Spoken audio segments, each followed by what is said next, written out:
હાલ ગુજરાતમાં અને દેશમાં એસઆઈઆરની કામગીરી ચાલુ છે અને આ એસઆઈઆરની કામગીરીમાં બીએલઓ તરીકે શિક્ષકોની નિમણૂક કરવામાં આવી છે અને એટલું બધી સરકાર અને ચૂંટણી પંચ દ્વારા આ શિક્ષકોને પ્રેશરાઇઝ કરવામાં આવે છે કે હાલ અત્યારે સમાચાર મળી રહ્યા છે કે ગુજરાતના ગીર સોમનાથ જિલ્લાના કોડીનારના અરવિંદભાઈ વાઢેર દ્વારા સુસાઇડ કરવામાં આવ્યું છે. માત્ર ને માત્ર સુસાઇડ એ આ એસઆઈઆરની જે પ્રેશરાઇઝવાળી કામગીરી છે તેને લઈને કરવામાં આવ્યું છે.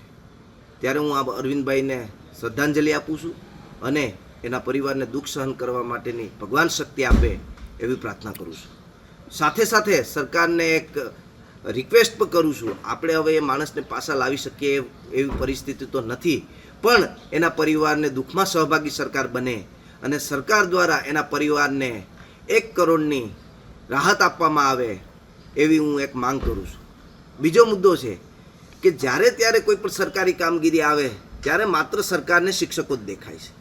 આજે ગુજરાતની શાળાઓમાં વિદ્યાર્થીઓ એમનેમ રખડે છે, વિદ્યાર્થીઓને ભણાવવામાં નથી આવતા, અધરતાલ સ્કૂલો છે, કેમ કે શિક્ષકો અત્યારે બીએલઓની કામગીરી કરી રહ્યા છે. સત્ર હમણાં પૂરું થઈ જશે તો વિદ્યાર્થીઓને ભાવિ જોખમમાં મૂકવાનું કારણ શું?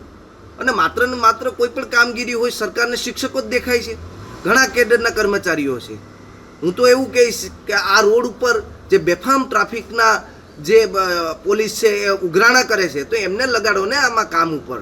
વિદ્યાર્થીઓને ભાવિ જોખમમાં મૂકીને કેમ તમે શિક્ષકોને આમાં કામ ઉપર લગાડ્યા છે? ત્યારે હું સરકારને વિનંતી કરું છું કે જે આ એસઆઈની કામગીરી છે એમાં શિક્ષકોને એ રાહત આપવામાં આવે, એની ઉપર મેન્ટલી પ્રેશરાઇઝ કરવામાં ન આવે, જેથી કરીને આવા કોઈ અરવિંદભાઈ જેવા બીજા કોઈ લોકો એ સુસાઇડ ના કરે. કોઈએ પોતાની માતાએ પોતાની વાઈફે એના હસબન્ડને ન ગુમાવવો પડે એ માટે સરકારે પણ આમાં ધ્યાન આપવું જોઈએ.